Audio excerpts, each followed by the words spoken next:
Clara had no choice but to give back every cent she stole, and Jackie made sure she kept her man on a leash by telling him that she would expose every bit of corruption and money laundering that was happening at his bank if he left her for Clara.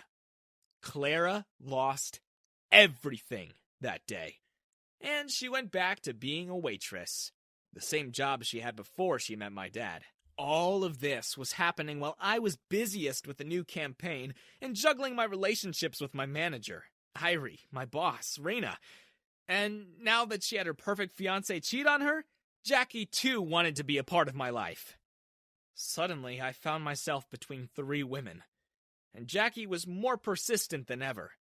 She hired me again to model for her, but when I got to the studio, it was all dark. I never knew inviting you over would cost so much money. Jackie? What's happening? Where is everyone? I was told the shoot was today. Oh, yeah. The shoot is today. And I am the photographer. Now sit down! I ran out of there. I knew what would have happened if I even so much as sat down. I requested to get a modeling job out of state, far away from Jackie's company. But as soon as my plane landed, 3 hot flight attendants grabbed my hands. Welcome to Las Vegas, sir. The pilot would like to see you. They led me to a different hallway far from where everyone else was walking. Sorry. But where are you taking me? I told you. To meet the pilot. Hello again, Luke. The flight attendants began tying me up. I yelled for help, but Jackie put a sock in my mouth. And then, just as they were about to capture me for good, I pointed to the end of the hall. Who else was about to catch their attention but a rich, hot man? Look! It's the guy who plays Super Guy! Huh? Where? But I was already out of their grasp. I ran as fast as I could all the way to the exit. I breathed a sigh of relief when I saw that Rena was waiting there in her Porsche. I jumped into her car and I finally escaped Jackie's thirsty grasp. How did you know? Did you think I'd be this successful if I didn't know how to predict people like Jackie? It turned out there was no job in Vegas. Rena herself arranged the whole thing to thwart Jackie's attempts. And now she was going to show me the good life. Rena took me to all of the fancy restaurants. She introduced me to all the celebrities and tycoons that made Vegas go round. That night, she took me to the very top of the Eiffel Tower replica, 46 stories up in the air. We were the only people allowed after hours, and there was a violin player serenading us as we had a sumptuous dinner of lobster and truffles. I stood up to kiss her, and she kissed me back, just as fireworks began to shoot up into the sky behind us. And then, a bunch of girls just appeared out of nowhere, giggling and blushing while watching us kiss. What's happening? Oh, I forgot to tell you. You've only had one girlfriend in your life, and as a rule, I never date anyone without experience. So, I brought every top model in Vegas and California, and they're here to date you. There were hundreds of them, and each one tried to pull me away from the other. It's like an episode of Snatchler, except there were way more girls and way more catfights. I slipped out of the party while the girls were arguing about who would get to date me first. When I got to my hotel room, they were there too. From Snatchler, my life became an episode of The Spectacular Race, where I had to race against 100 girls and their goal to capture me. Luckily, I ran into a girl who helped me, and I recognized her. You're Maisie, aren't you? Yes. Come quickly, in here. Maisie rescued me from my rabid model fangirls. She hid me in the boot of her car, and together, we drove the 14 hours it took to get from Vegas back to my dad's house. We were carpool karaokeing all the way back, and I found myself slowly but surely falling for my boss's maid. I was scared to go back to work, thinking that Rena would be furious at me for ditching her and her supermodel minions. I spent day and night hanging out with Maisie instead.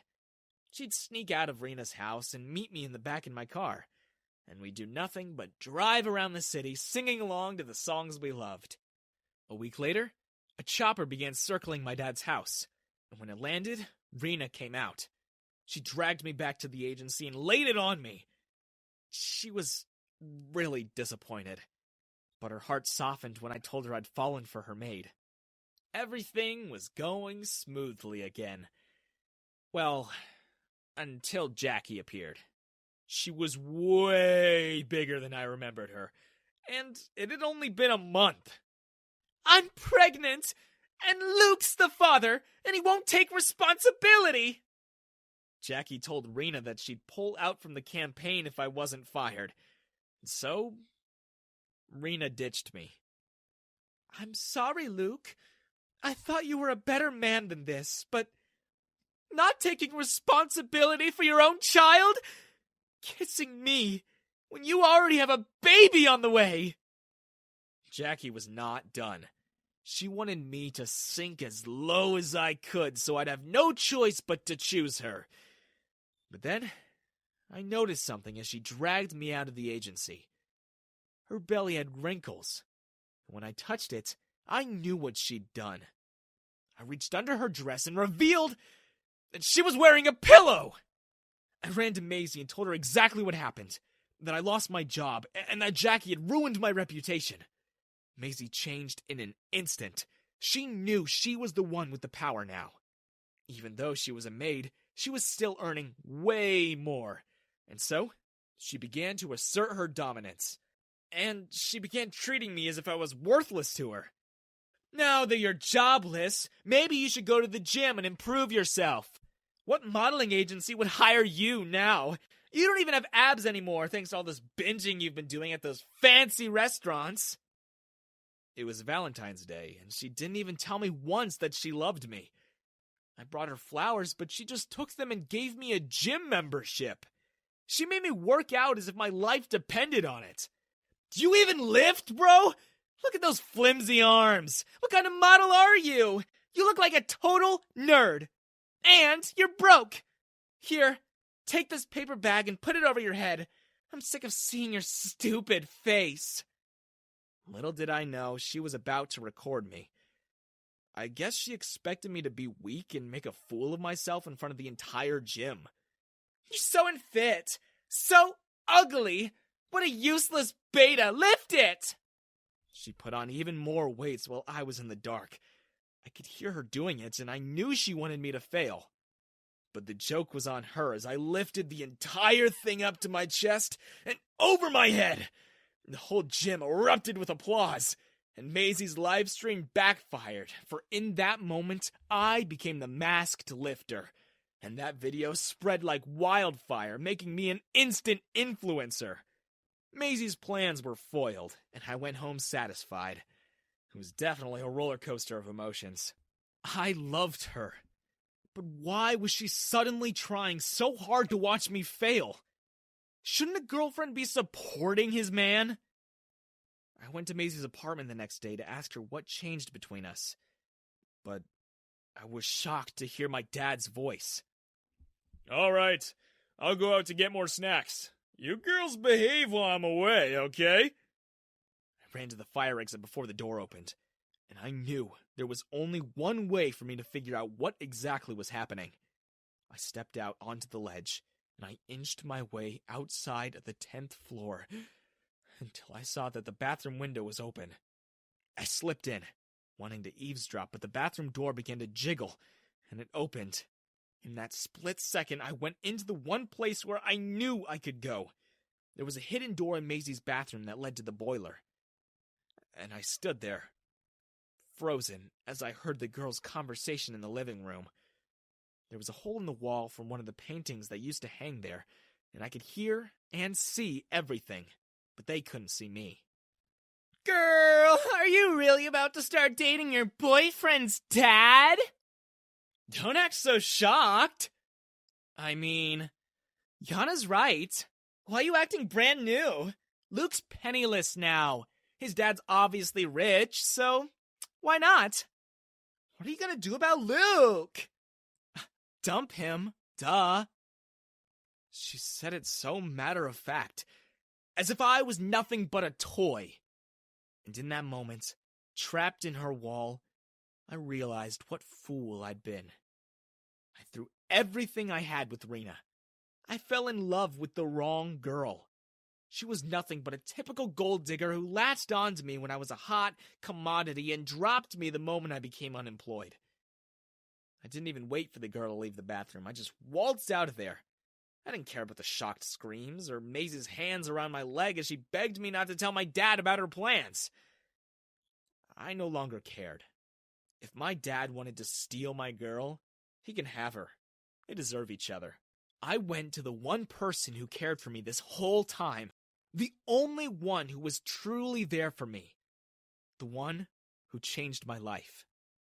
Rena.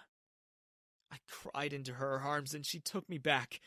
And together we worked to get even with the people who had made my life a nightmare. She and I grew the business, and we swallowed my dad's shoe company whole. The moment he became penniless, Maisie became the breadwinner. And to take them further down, Rena fired Maisie at just the right moment. Rena and I got engaged to celebrate our revenge. And at the engagement party, 2 people came without an invite. Maisie and my mom. Please, I'm so hungry. Your dad left me when I lost my job, and now I live under a bridge. Where you belong. Now, can't you see she's a beggar now? We still need to do some charity work for the company, eh? Rena laughed, and she agreed. We hired Maisie, but only as Rena's personal servant. The only thing that she was tasked to do was mop every inch of the floor that Rena was about to step on. And you, after all these years, why are you here? I heard you came to some money, and I need a job. Any job. Please? Any job? She nodded. And that is how my mother, who used to tell me I was the worst thing that ever happened to her, came kneeling at my feet, and I hired her as a janitor. After Rena and I got married, our company became the most successful fashion company in the country, and we were so influential we basically ran the city with good values and beauty, of course.